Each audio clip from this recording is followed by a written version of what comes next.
Հունիսի 12-ին Լոռու մարզպետարանում տեղի ունեցավ կարգավորիչ գիլյոտին ծրագիրը Հայաստանում հանրային քննարկում խորհրդակցությունը։ Քննարկումը կազմակերպվել էր Հայաստանի Հանրապետության կառավարության աշխատակազմի օրենսդրության կարգավորման ազգային կենտրոն ծրագրերի իրականացման գրասենյակի նախաձեռնությամբ և ՄԱԿ-ի զարգացման ծրագրերի հայաստանյան գրասենյակի աջակցությամբ։ Հանդիպման նպատակն էր հանրությանը, ներկա գործարարներին, հասարակական կազմակերպությունների և տեղական ինքնակառավարման մարմինների ներկայացուցիչներին ևս ներկայացնել կարգավորիչ գիլյոտին ծրագիրը, ինչպես նաև իմանալ նրանց կարծիքը իրավական դաշտում առկա խնդիրների վերաբերյալ։ Ծրագրի անունը դա հենց օրենսդրական գիլյոտին է կոչվում, դա միջազգային բրենդ է, արվել է արդեն մի շարք երկրներում, ներկայումս դա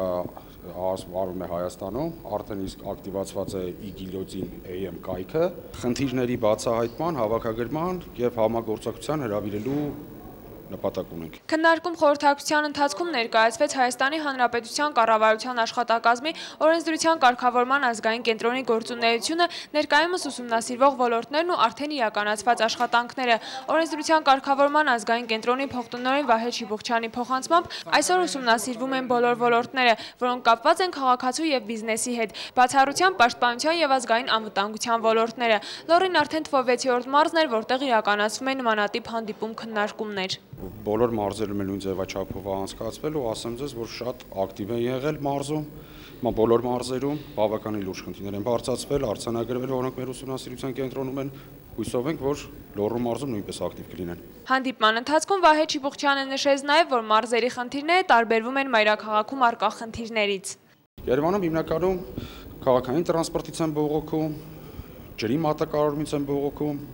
խնդիրները մի քիչ տարբեր են։ Քաղաքային, ներքաղաքային տրանսպորտից են բողոքում, ես չգիտեմ ձեր մարզում կբողոքեն, թե չէ։ Օրինակ, Վայոց ձորի մարզում ասում էին, ինչի պետք է աշխատող մայրը, երբ որ երեխա է ունենում, ստանա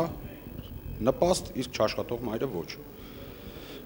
Ասում են, որ ստեղ կա անհավասարություն։ Քննարկում խորհրդակցության ընթացքում մասնակից հասարակական կազմակերպությունների և բիզնես հանրության, ինչպես նաև տեղական ինքնակառավարման մարմինների ներկայացուցիչները բաժանվեցին խմբերի, քննարկելով հարկային և մաքսային ձեռնարկատիրության, սոցիալական հարցերի և համայնքային զարգացման խնդիրները։ Մի հեռուստաընկերություն, լուրեր։